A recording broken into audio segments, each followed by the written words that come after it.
别怕，姐姐来救你了。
关老师，没事吧？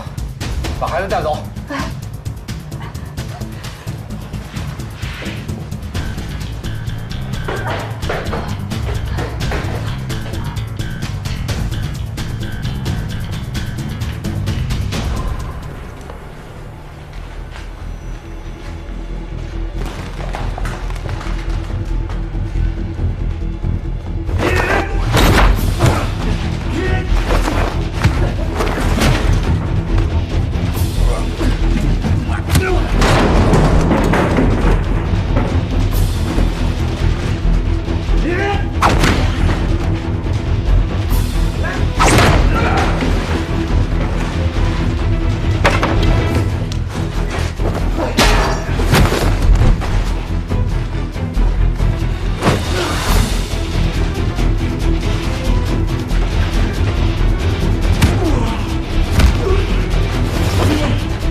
阿姨，您放松点。到底是怎么回事啊？我们就是过来调查一下啊。您喝点水，放松点。没事没事啊。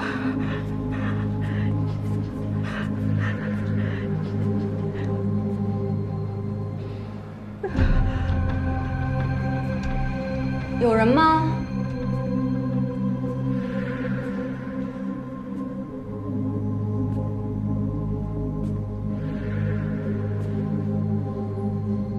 有人在吗？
这个乘务员啊，是典型的暴力形态，逐步升级的犯罪人。他先通过虐杀大型、小型、中型犬来体验这种杀戮的快感。当杀动物没快感了，他就去买孩子。这随波啊，大概在交易的时候感觉不太对头。他看宋岩买孩子不像是自己养。根据突审的结果，随波突然停止交易，宋岩恼羞成怒，杀了随波，劫走了孩子。他还利用自己乘务员的便利，私自携带宠物犬，往返于云清和环湾。说白了吧，这个就是个浮出水面的潜在暴力犯罪人。不是你这喷着唾沫星子白活半天，说的全是人小周嚼剩下的啊！能不能有点自己的想法，喷点新鲜热乎的？哼，你还真拿自己当大哥了。京港市特大儿童拐卖案近日被侦破，4名的被拐儿童全部获救，相关的嫌疑人呢已经全部落网。下面呢，跟随我们的镜头去采访一下保中刑侦支队的周巡周队长。陆队长您好，可以介绍一下这次行动的经过吗？我们这次行动的功臣呢，是我们支队的刑警周书鹏，来让他跟大家说一说具体的过程啊。哎，出来啊！周警官您好，给我们介绍一下这次整个过程吗？就是嫌疑人把孩子囚禁在他家里了，我们找到了，然后就把孩子救出来了。可以详细的描述一下当时的经过吗？嫌疑人是一名持有凶器的成年男性，当时你独自面对嫌疑人，你害怕吗？当时真没时间害怕，就想着得赶紧把孩子救出来。哎，周侦探回来了！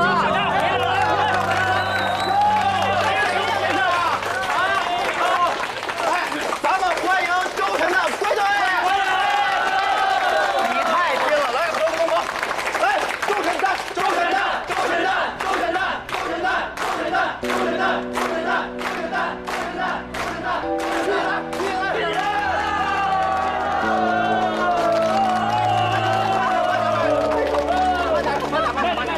来，鼓掌！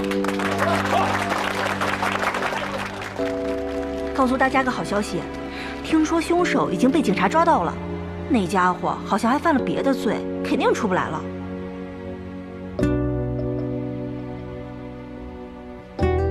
太棒了，结案了！小姐姐消息好灵通啊，是不是家里有当警察的？我有牛啊，太好了！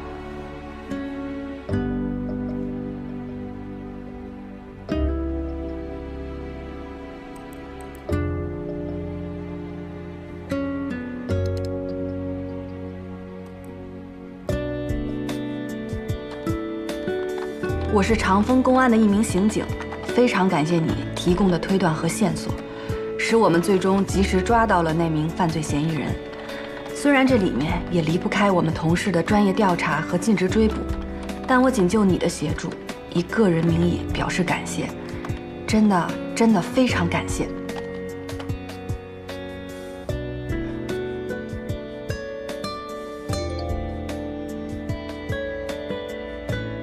那名嫌疑人反侦查能力还是很强的，估计他自己也没想到会因为手表上的气压显示而暴露自己。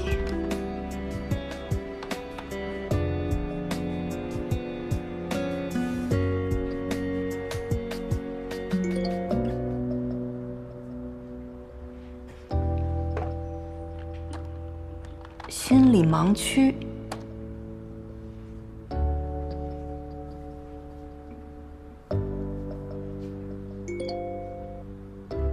犯罪行为，尤其是暴力犯罪行为，会使人陷入一种非常特殊的情态中，它会提升行为人的一部分感知力、思维能力、判断能力和行动力，相对的，也会降低另一部分感知、思维、判断和行动。就好像一名犯罪分子，当行凶或暴力抗法时，会显得非常强悍，但在逃跑的时候，却有可能莫名其妙地被绊个跟头。这种矛盾存在着由心理影响到的生理机制变化，使得行为人总出现盲区。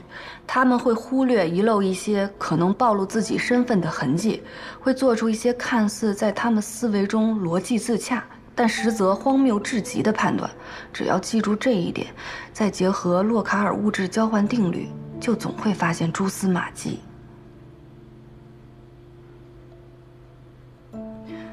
您说话的方式特别像我们队的一位刑侦专家，您也是做刑侦工作的吗？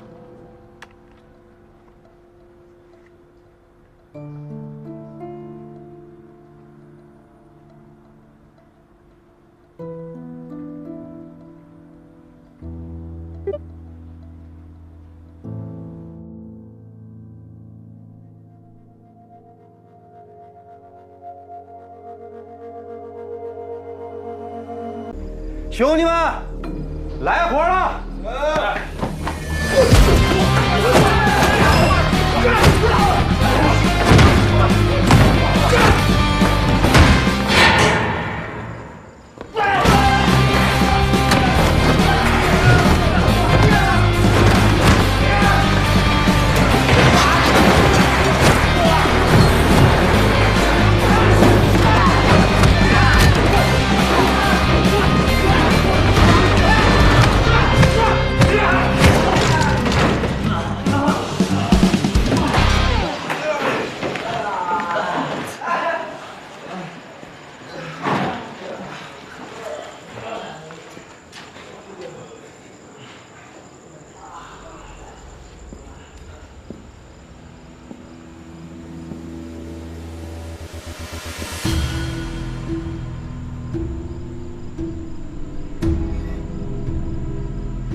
这么快就完事儿了？哎呀，好利索呀！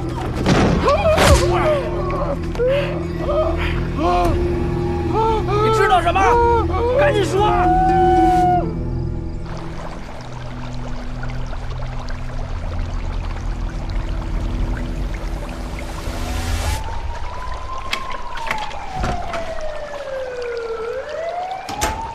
看看那后门还有什么情况没？啊，好吧，那先去啊。怎么着？现在？新源制业那个员工肯定是那个娃娃脸杀的，从脖子上的勒痕就可以看得出来。我太大意了，给了他可乘之机。我但凡能够警惕一点的话，我都有可能逮着他。都怪我，实在太鲁莽了。这不是你的责任。昨天下午他就盯上了我和刘印，晚上又出现在你的身边，看来这不是个巧合。哥，我怎么觉得这事儿他是个巧合呢？他要杀我，昨天为什么不下手？我从队里到天佛桥，再到新源，他有的是机会下手啊。会不会他去新源另有目的？我记得活珠子跟我说，我这新源在道上因为拆迁的事得罪了不少人。会不会这娃娃脸去新源是为了给人添乱？泼脏水？你想想，这新源突然死了一个员工，警方就得介入。这要再查出来点其他的事儿，他不就得关门大吉了吗？要这么想的话，这水可够深的，这里边肯定有其他的事儿啊。你说的有道理。这么混乱的情况下，都没有对你下手，应该是事出有因。换句话说，他变相的给了我们一些新的信息。甭管信息不信息了，反正一天碰上他2回，这说明他很活跃。哥，你出门可千万要注意安全。放心吧。这样，你抓紧时间多休息一会儿，我去找孩子。这活珠子总算是透了个底。你说的没错，特殊时期特殊的手法。来，走一个。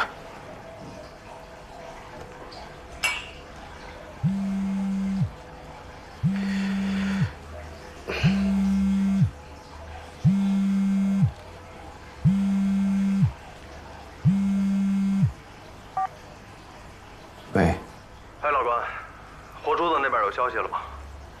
有点眉目了。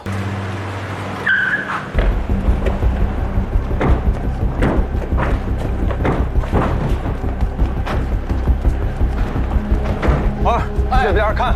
哎，好。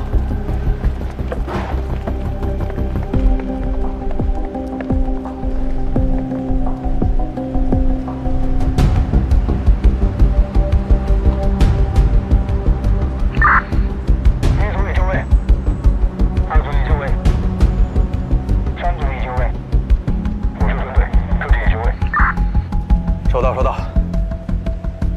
法官，孙队带人在那边布控了，咱们的人都准备就绪了。说，哎，怎么样？这边负责人打听了一下，这小白楼是4个农村人合租的，各自都带着孩子的。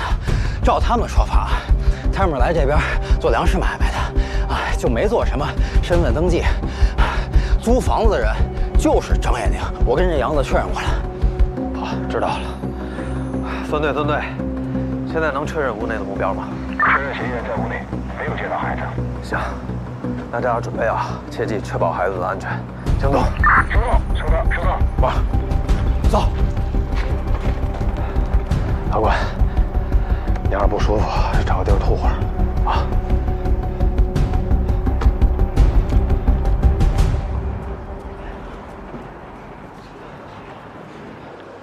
来，林姐，多吃点。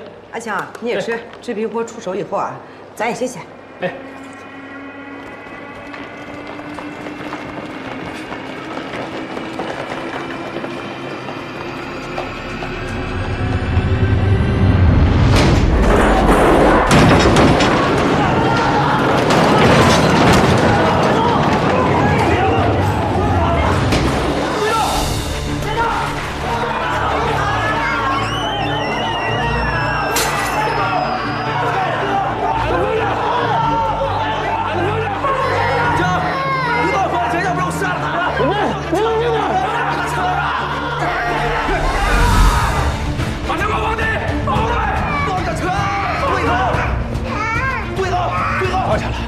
放下了，兄弟，冷静。对头，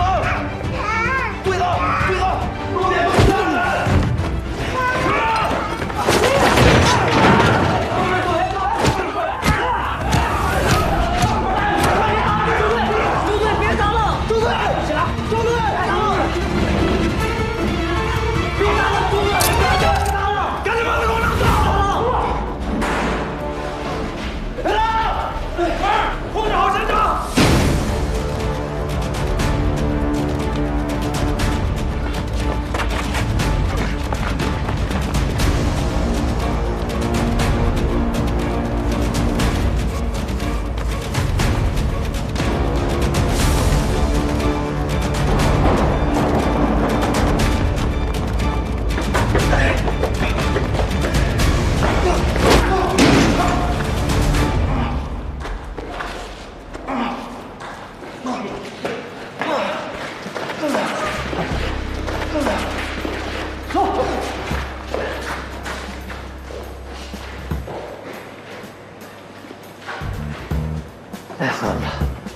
去，跑死我！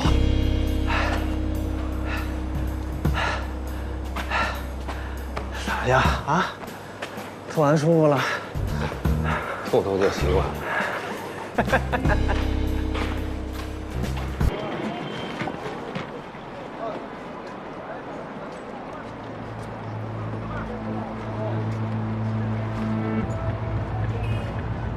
祈求虐待动物的人遭到同样的待遇。以虐杀为乐，手段残忍，借虐杀动物入刑。世界上怎么会有如此残忍的人？该立法保护弱小的动物了。会不会这个狗是偷来的？现在狗贩都偷，宠物店买的也是有可能的。据说这只马尔济斯宝宝是从云清的塞利亚宠物店买走的，但是那个变态留的地址和电话都是假的。那要这么说，那个变态肯定是住在云清吧？我觉得没准是京港的，京港那边好多人为了图便宜都出来买狗。那他是怎么来买的？开车来买的？长途车不许带宠物，但是火车应该可以。火车上能带狗吗？我怎么没见到过？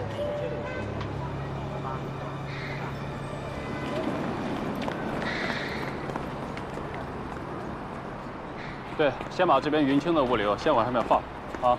哎，您好。赶紧搬。我有一只宠物想托运回京港，请问都需要什么手续啊？那边贴着呢，宠物托运的流程，你自己看一下啊。谢谢啊。慢慢搬啊。好，那边保养吧，好好的放。不好意思，是不是按照咱们的规定办理好宠物的检疫手续之后，都会在这儿有登记备案呀？你问这个干嘛呀？哦，警察同志啊。麻烦给我看一下，谢谢。好，这边请。哎。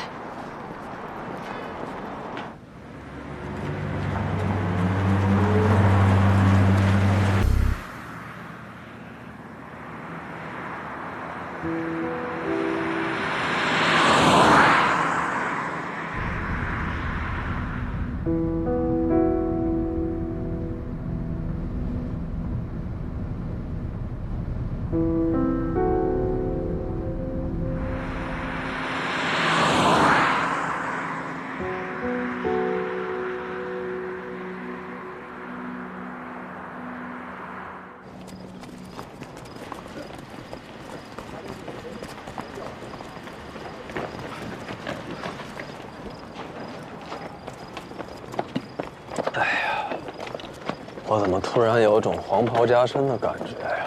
啊！哎，一文一武啊，这真是有朝一日失去了爱卿们的辅佐，你可让朕如何是好啊？屋里救出了3个孩子，这边都搜遍了，少了个姚飞。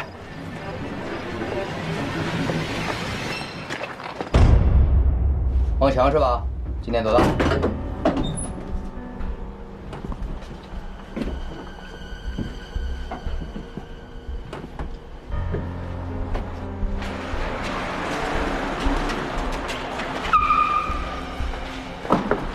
志志，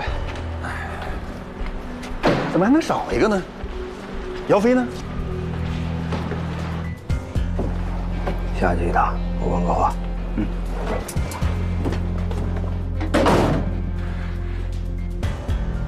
一共救出来3个孩子，那3个孩子是别的辖区被诱拐的儿童。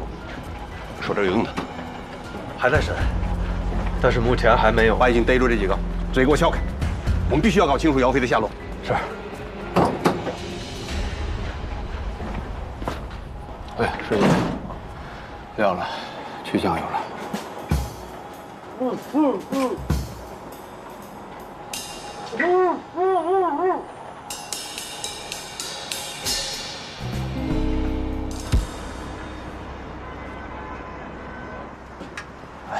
周警官，真是抱歉，你看也没帮上你什么忙。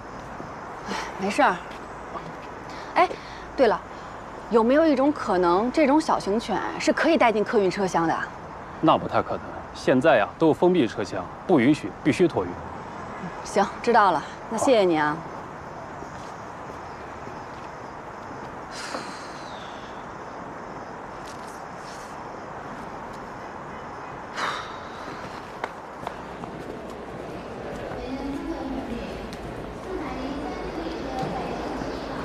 喂，高哥，我在云清这边什么都没查出来，我现在回京港跟你们会合。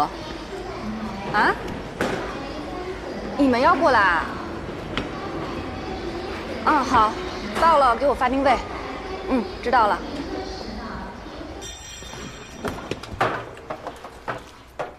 怎么样，哥？你看不上这些手段，是不是还挺有用的？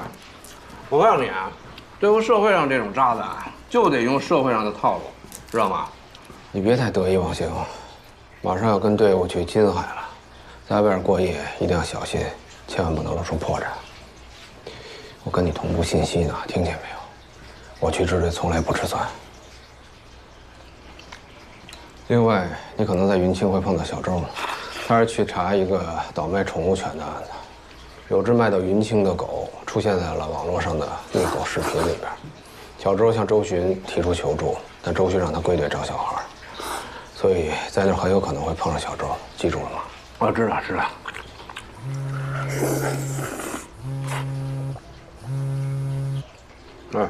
部里面特设办啊，持枪证已经批下来了，咱们马上出发。我联系了京海市云清区分局，那边的同行会提供支援。啊，知道，多吃一口，马上来。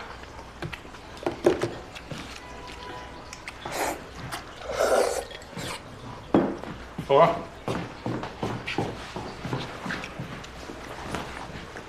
一定要小心。哥，面不错啊，还不给吃蒜，过分。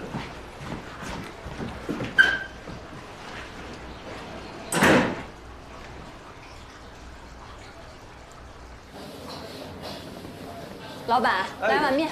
要不要加辣？一丢丢。好嘞。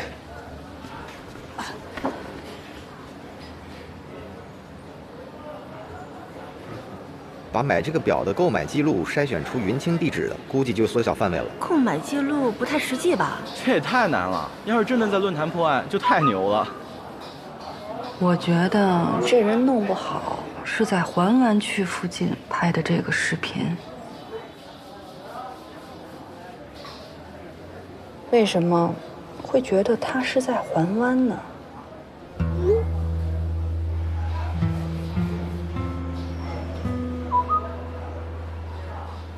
出现在视频上那只手戴着的手表，好像是奥基的户外合作款。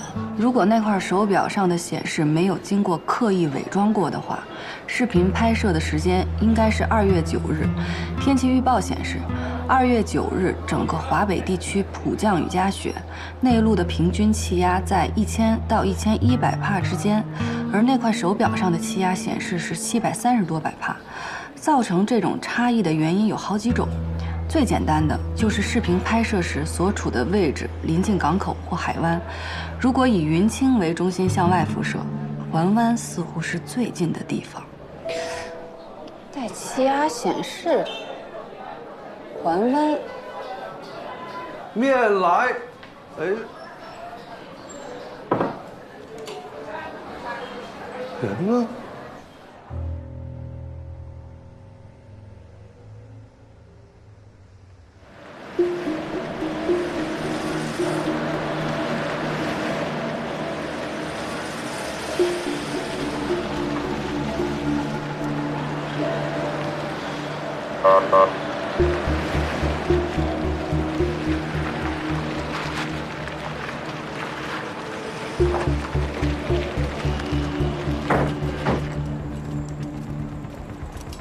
周队，马队，你好，你好。随波的手机信号已经精确锁定，就按咱们刚才电话里面说的。对，特警队的郭队已经在外封锁布控，这会儿应该差不多了。马队，马队，我是郭队，特警队已经准备好。收到，各小组行动。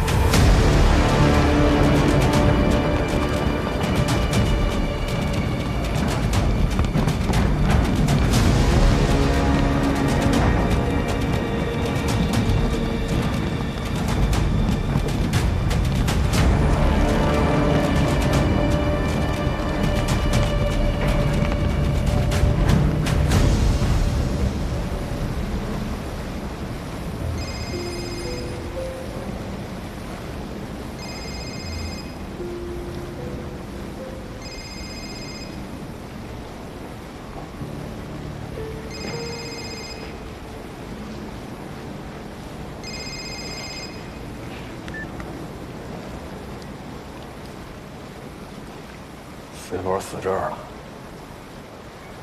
那姚飞呢？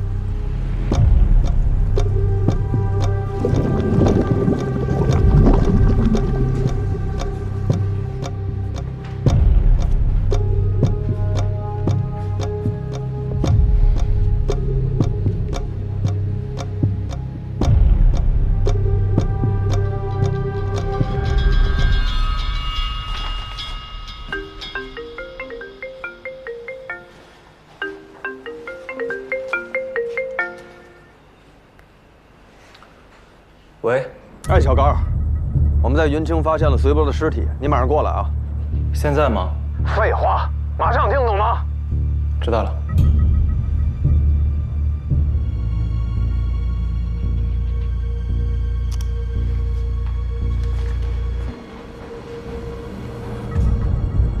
我跟你说了多少次了啊，让你小心小高。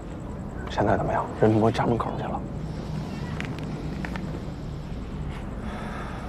他能了解多少呢？我不知道。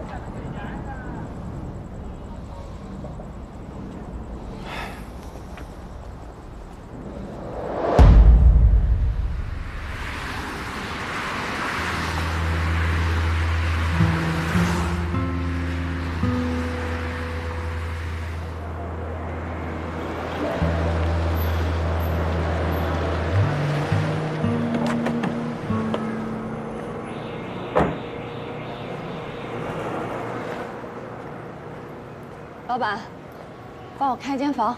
好的，身份证给我一下，登记一下。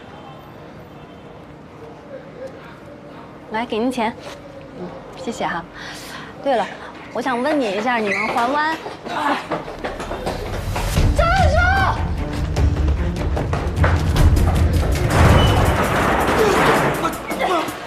别动，警察！谢谢啊。没事，老实点。同志，今天真的是太感谢你了。哎，应该的，谁碰到这种事儿啊都得干，谁让咱是警察呢？是，您这话说的太对了。走了啊。行，慢走啊。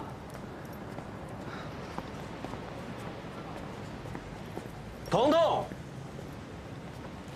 彤彤，哎呀，还真的是你啊！刚才你从这儿走过去，我觉得就像你，但我没敢认。李叔啊！ 现在有个3岁男孩下落不明，赶快调几只秀探犬过来！我告诉你，如果今天晚上孩子找不到，你们谁都别下班。哎，这人都撒出去了，现在就剩他们5个，都出去吧，人不够。行。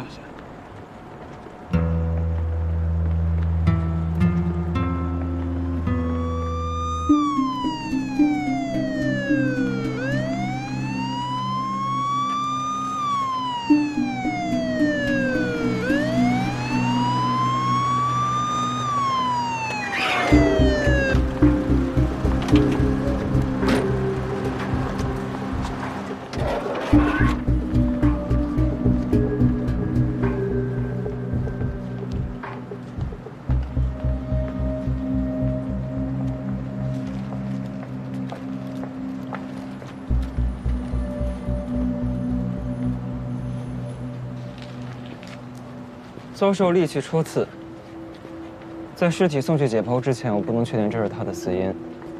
不过看他这副模样，也并不像是脑溢血。持刀的人身高应该比死者略高一些，不是杀人的老手，但是下刀的时候应该很冷静。看着应该不是个老手干的，但何以见得凶手在行凶的时候非常冷静呢？ 腹部这2个刀口，杂乱无序，很像是在凶杀刚开始的阶段，为了能够让死者彻底丧失抵抗能力，匆忙下的手。左胸的这3个刀口，角度一致，显然是为了彻底了结死者。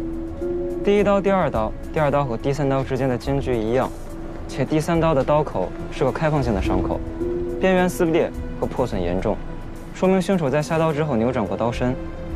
换句话来说，这3刀都是为了致命一击而做出的3次尝试。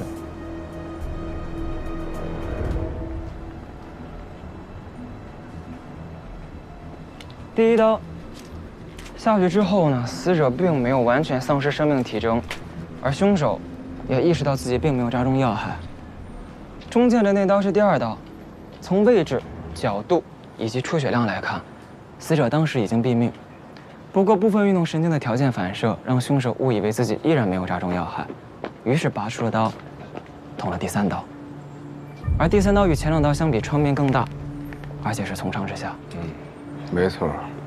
所以这一刀下去以后呢，2个人有可能是同时倒地，致使刀身下挫，扩大了创口。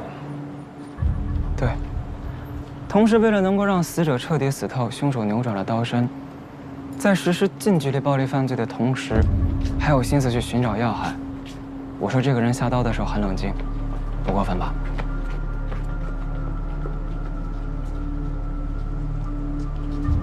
小高，这2天队里在忙什么案子，你也不是不知道。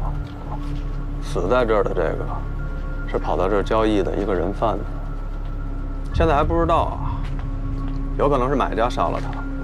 但是现在问题是，他带了一个3岁的男孩失踪了，从失踪到现在已经30多个小时了。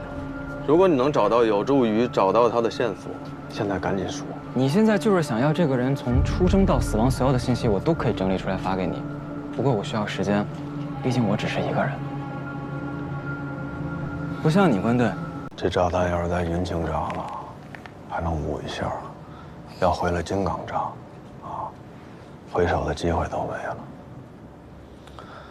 哎呀，要我去探探他吗？别了，我自己惹的祸，我自己来吧。我找他聊聊。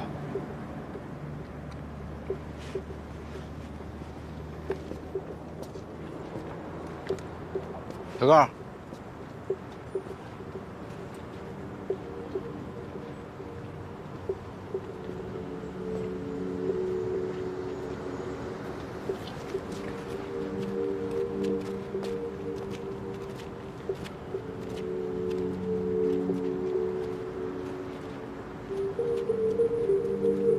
你要是真想找到那个孩子呀，我劝你早点给你哥打电话吧，关宏宇。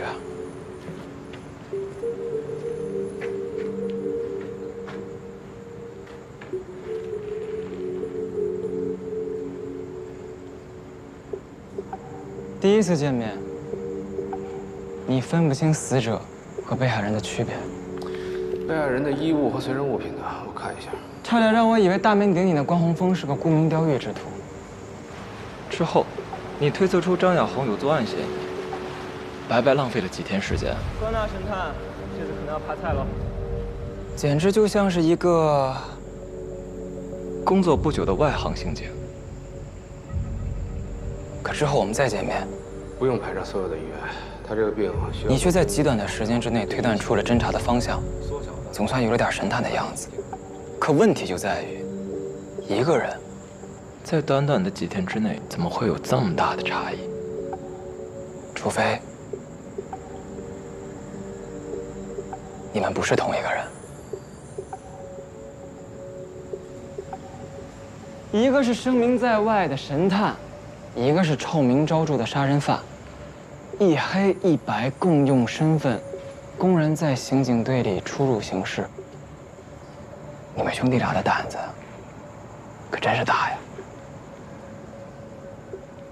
！213灭门惨案之后，你作为嫌疑人被通缉之后失踪，而你哥被警队禁止参与调查而辞职离队，半年之后又重新回归支队。如果我没猜错的话，就是从那时起你们2个开始互换身份的吧？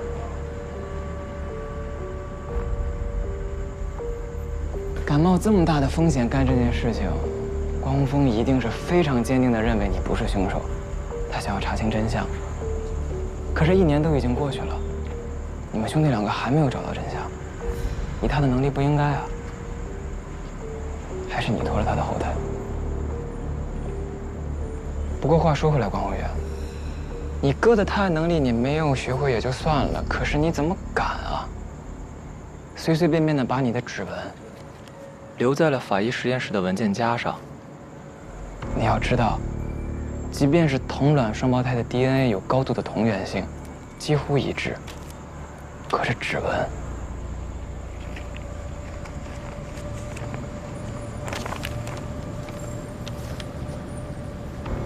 却是每个人独有的。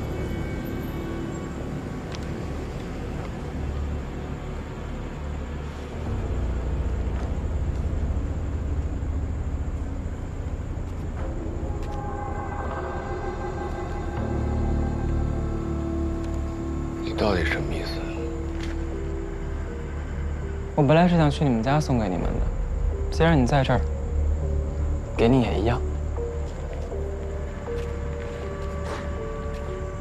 对了，下次不要再犯这种低级的错误了。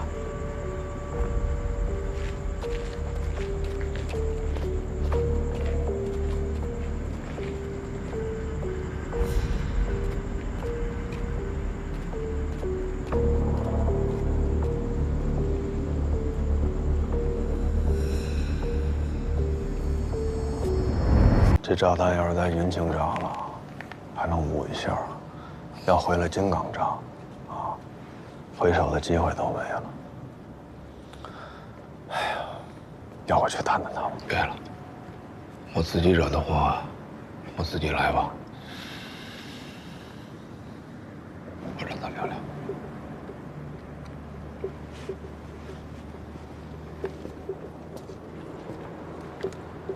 小高。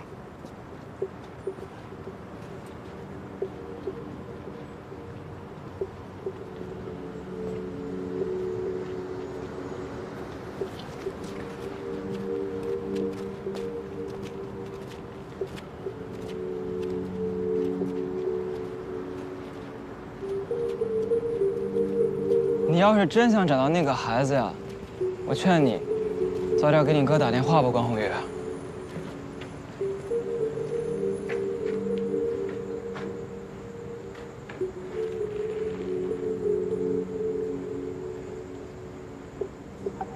第一次见面，你分不清死者和被害人的区别。被害人的衣物和随身物品呢？我看一下。差点让我以为大名鼎鼎的关宏峰是个沽名钓誉之徒。之后，你推测出张小红有作案嫌疑，白白浪费了几天时间。关大神探，这次可能要爬菜了。简直就像是一个工作不久的外行刑警。可之后我们再见面，不用排上所有的医院，他这个病需要。你却在极短的时间之内推断出了侦查的方向，总算有了点神探的样子。可问题就在于，一个人在短短的几天之内，怎么会有这么大的差异？除非你们不是同一个人。一个是声名在外的神探，一个是臭名昭著的杀人犯，一黑一白共用身份，公然在刑警队里出入刑事。你们兄弟俩的胆子可真是大呀！213灭门惨案之后，你作为嫌疑人被通缉之后失踪，而你哥被警队禁止参与调查而辞职离队，半年之后又重新回归支队。如果我没猜错的话，就是从那时起你们两个开始互换身份的吧？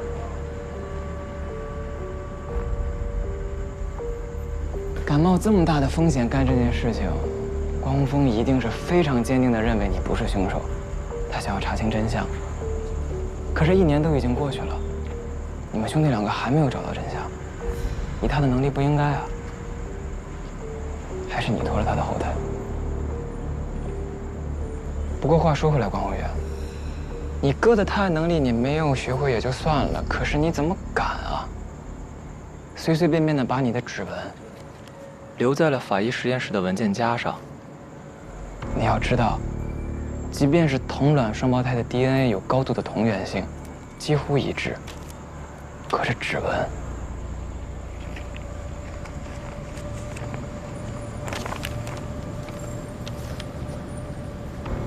却是每个人独有的。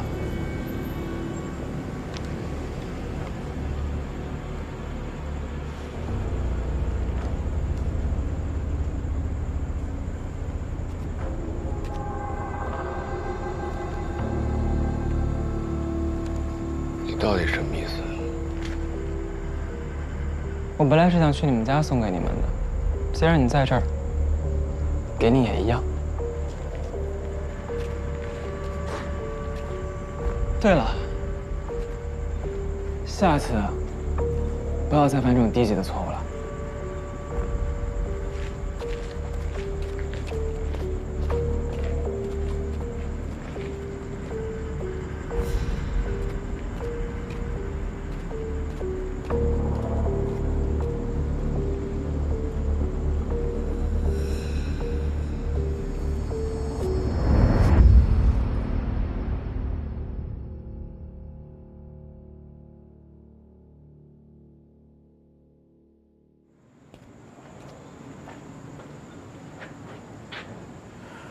哎，哥，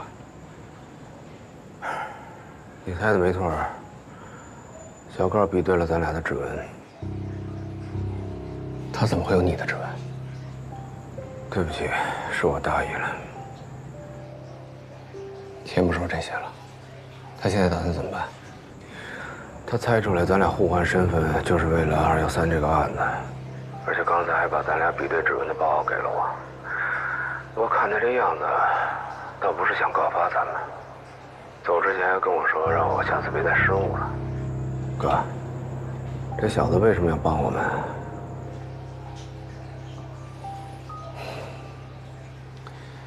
高军人的心智和普通人的不同，观念也有很大的差别。可能他把这件事当成一场有意思的游戏，目的就是为了能够解开你我身份上的谜题。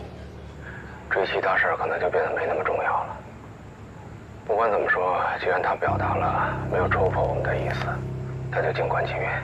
侯宇，这事儿你得当做是个教训，再出入警队，可千万要谨慎，不能再出差错了。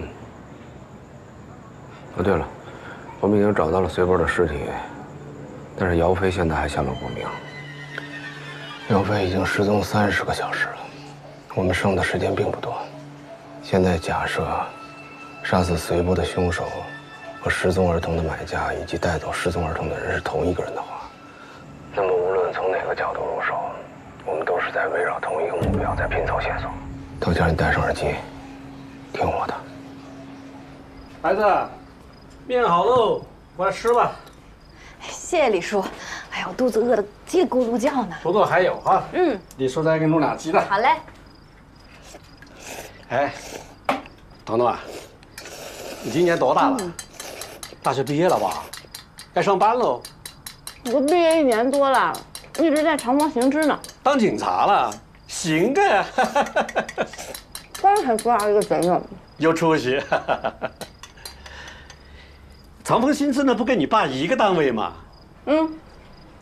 可以呀。你们这个家呀，真是警察世家啊，一门双将，好，好，好。哎呀，这个常勇当警察几10年了，都是支队长了吧？我跟常勇啊，也有10多年没见喽，其实也挺想他的。哎，你这样吧，孩子，给你爸打个电话，我跟他唠唠啊，好久没跟他聊天了。我呢，这个手机一换呐，号码都没了。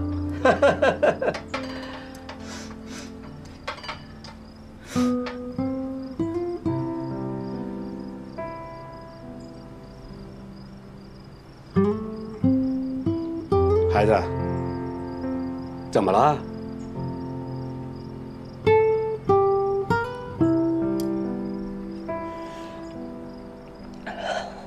我爸他牺牲了。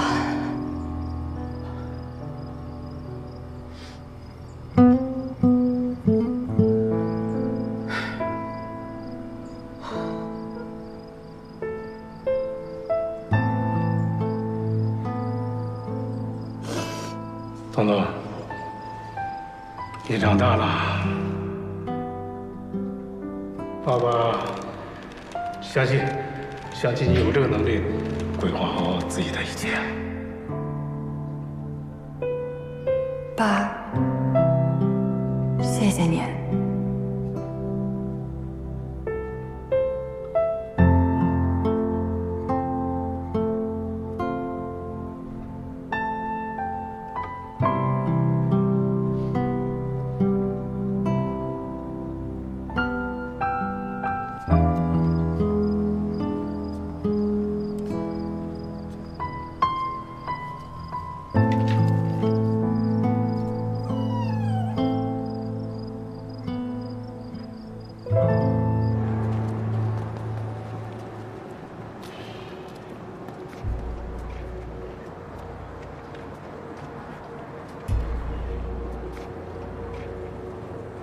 随波手机查的怎么样？暂时还没有查到他跟买家的任何沟通记录。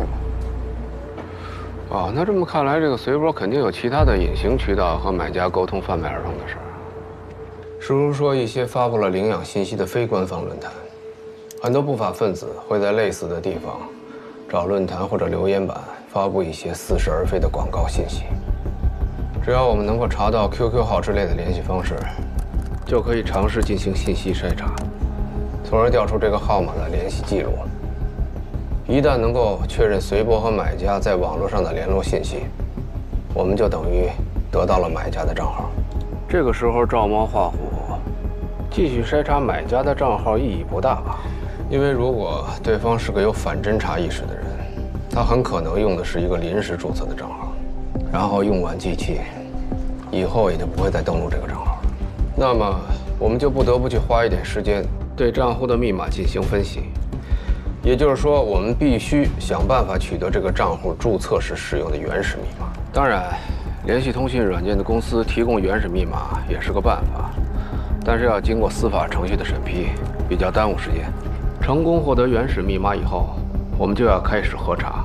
通常情况下，我们是使用相同账号去各类社交软件平台，通过程序比对，筛选出同一个人的多个账号。目前看来，这种情况并不适用。我们用来核查的不是账号，而是密码。作为一种记忆习惯，很多人在软件注册的时候可能用的是不同的账号，但是密码却是相同的。有了，从分析出的密码来看，包含了大写字母、小写字母、数字和特殊符号，说明这是一个高强度密码，也就是说，很有可能是它的常用密码。不光是社交软件，现代人的生活根本脱离不了互联网，还有外卖、快递、工作邮箱。我们迟早能查出一个或多个买家的注册账号。一个人通过网络总会展现自己生活的方式，甚至他对于网络的使用本身就已经向我们透露出许多他的个人信息。通过这一切，我们就可以还原这个人的性别、年龄、职业、居住地点以及家庭环境。有了，男的，27岁，单身，城际特快列车工作人员，而且是单亲家庭。地址也有了。环湾区金界岛屿小区2号楼401，手机尾号2816，姓宋。来，好，上车！上车！快点！上车！快点！后面的快点！快点！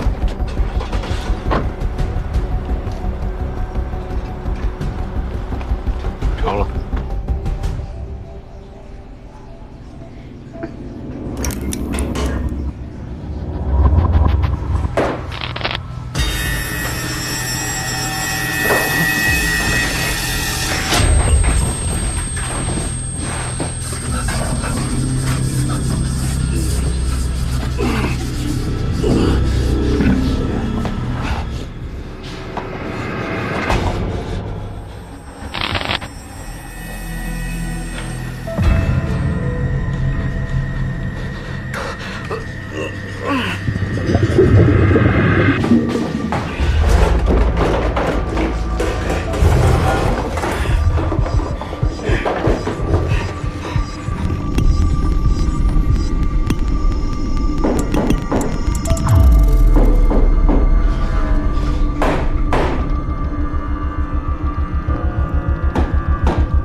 帅哥，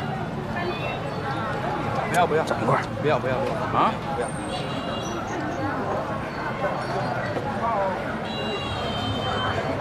老妹儿，要不要不？不用，谢谢。啊，还有带钻的。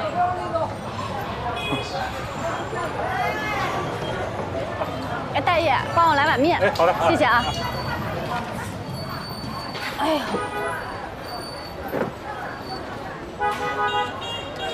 大哥，你要平常钓鱼，我跟你讲，我这表嘎嘎的。啊，不行，不是，这都带气压显的。啊，谢谢。你带它钓鱼，你知道哪儿？气压显示都不用把握，这真犟。哎呀，不要的，你咋这么磨叽呢？你一条鱼也钓不着。卖表的。哎呀，怎么美女回心转意了？你有这块表吗？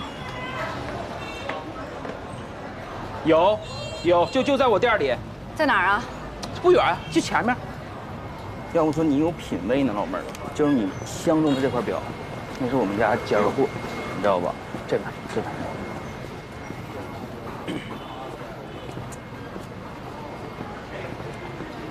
老妹儿，前面2步道就到了啊。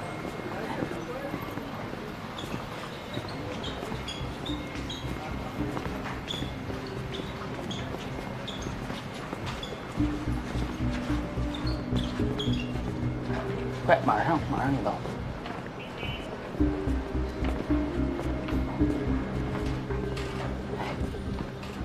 前面就是，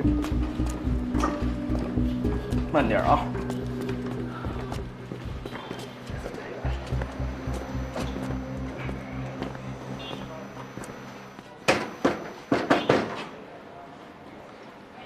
咱家护房这个。赶紧给美女沏壶茶，来进来挑。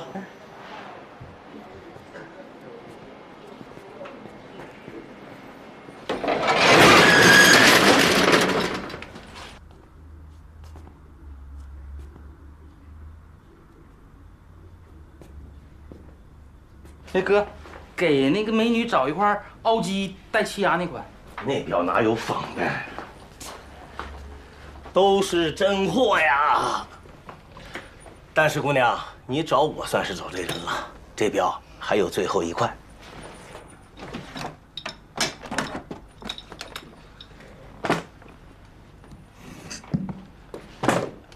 老妹儿，看看是不是这块？就是这块。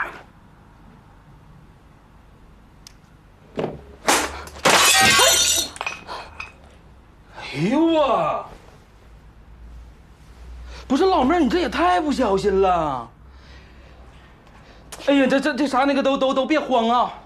哎呀，这我家监控还坏了，没事，我那个留存个证据啊。哎，看啊，这漂亮老妹儿来我家买表，你看看啊，这表整稀碎一地啊，你看给我打个气的。哎，挺好。那啥，定个损吧，大哥。3万吧。3万啊！你看大哥这样，你看，你小老妹挺漂亮的，然后也不是故意的，往下让点。那就2万，不能再少了。哎呀妈，2万那是2万赔了吗？那不，赔就赔了呗。你看大哥，你永远都这么实在，你快死。那啥吧，老妹，2万就我，挺好，你就咱做个朋友吧。谁跟你们交朋友啊？啊！我看你们就是故意的。说什么呢？啊？哎，你从哪儿带来的人啊？咱都正经生意。不是，哎呦我这老妹儿说话这太伤人了。那这样啊，我给你当文明人呢，你给我玩社会那一套。那行吧，来，我看你包里头。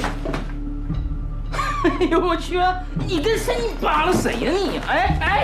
哎，我去！警察。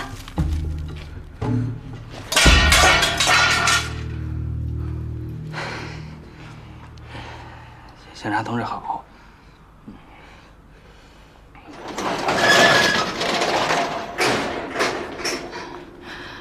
你们之前总共卖过几块这个表？就卖过1块，总共就进了2块这个表。你手上1块，卖了1块。卖了1块，卖给谁了呀？就一个小子，这个总在附近晃悠。刚才我还看他了。刚才在哪儿啊？长什么样啊？就是咱俩偶遇那个地方。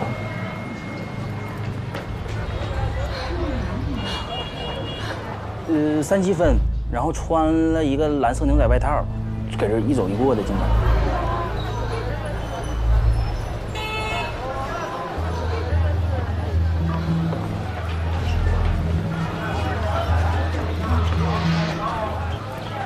哎，走吧，走吧，走吧。哎，你好，往那边走，前面。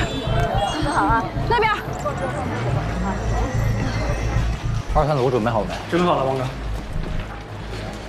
据宋岩的同事说，这个人性格孤僻，周围的人呢对他了解都非常有限。等一会儿不排除暴力抗法或者使用凶器，你们一会儿注意安全啊。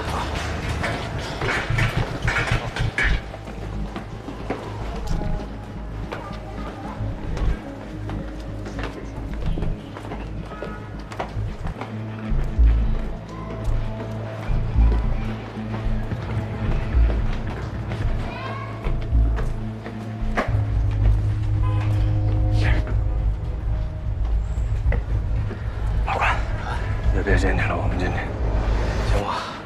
千万注意安全啊！现在啊。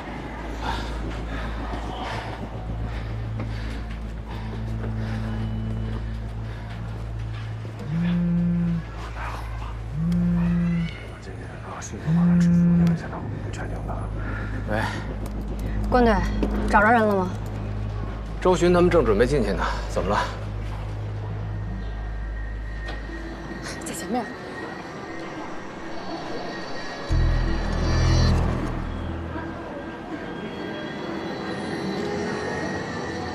往前，往前。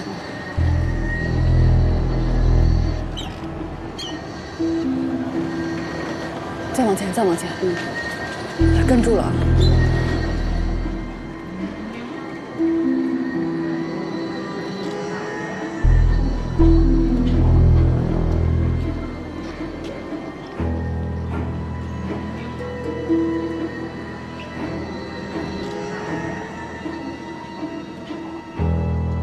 配合我们的工作。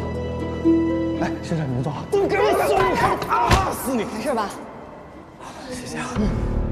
停车，停车。李明贤，谢谢你啊！谢谢。虽然快递跟外卖都是寄到这个地址的，但是我觉得有点奇怪，因为从物品上看，它的受众更像是一个中老年人，不太像是一个20多岁的年轻人。而且我让高哥查了一下。通过他账户的常用登录位置，又筛出了另外一个地址。他们家名下登记的还有其他房子，租的吧？是小产权房，建伟没有登记过。小产权，地址在哪儿？